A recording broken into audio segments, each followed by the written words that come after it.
Selamat siang pemirsa, apa kabar Anda hari ini?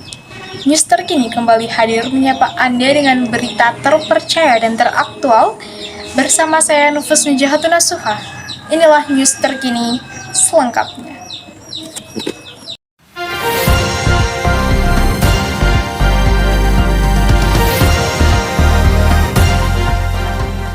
Berita terkini datang dari mancanegara pemirsa.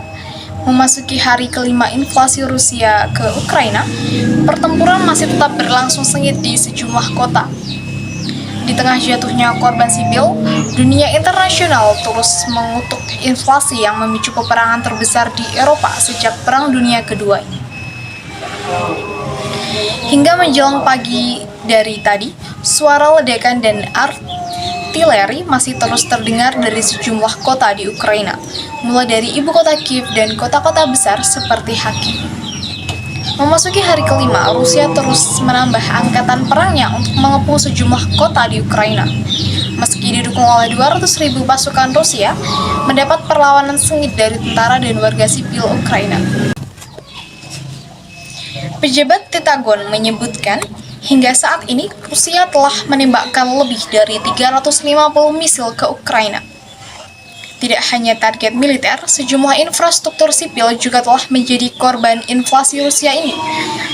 Meski belum berhasil menguasai satu kota utama, Rusia tampaknya belum berniat menghentikan invasinya.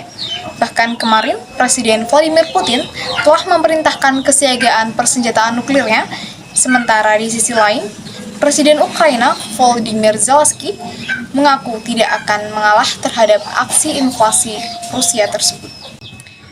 Meski mempertahankan sikap tegas, kedua utusan dari Rusia dan Ukraina telah sepakat untuk menggelar negosiasi yang rencananya akan dimulai hari itu di Belarusia.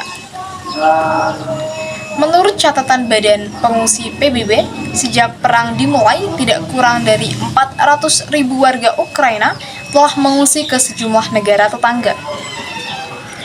Ancaman krisis kemanusiaan ini telah mendorong sejumlah negara untuk mengutuk keras agresi Rusia ke Ukraina. Selain memberi bantuan ke Ukraina, Amerika Serikat dan beberapa negara Eropa telah menjatuhkan sanksi ekonomi terhadap Rusia. Saat ini, sejumlah perusahaan besar Rusia diembargo di pasar keuangan global. Bahkan, bank-bank sentral Eropa telah mengancam dan mengeluarkan perbankan Rusia dari sistem keuangan global. Ancaman ekonomi ini telah membuat mata uang rubel Rusia anjlok hingga 30%. Untuk mengatasi kepanikan, Bank Sentral Rusia telah menaikkan suku bunga acuan hingga ke level 20%. Pemirsa, informasi tadi sekaligus menutup perjumpaan kita pada kali ini.